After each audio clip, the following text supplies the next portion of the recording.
Olá, amiguinhos! Bem-vindos à fazenda do Arthur e da Lala. Hoje nós vamos mostrar a nova aquisições de tratores aqui da fazenda. Olha só as novas máquinas que chegaram. São lindas, né?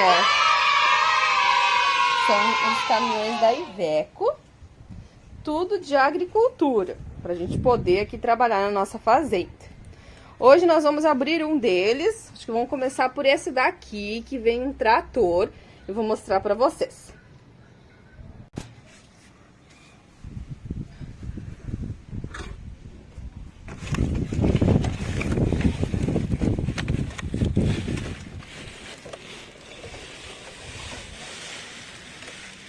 Ó, já tiramos aqui da caixa. Como é que ele é aqui embaixo?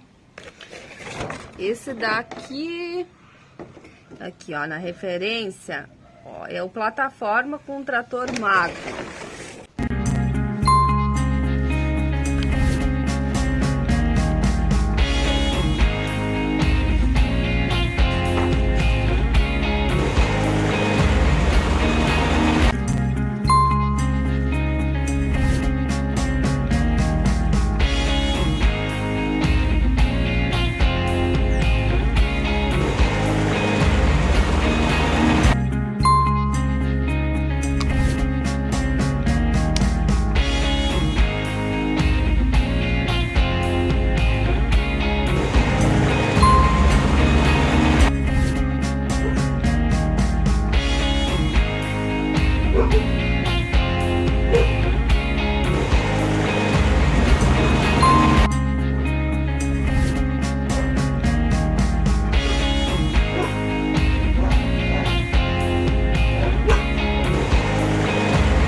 Então agora vamos ver esse trator maravilhoso.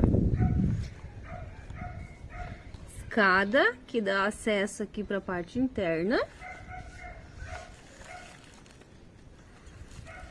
Aqui tem, ó, pra gente poder rebocar, tem engate de reboque. As rodas, ó, rodas magníficas. E como vocês viram, ele abre aqui, ó, onde a gente tem o motor.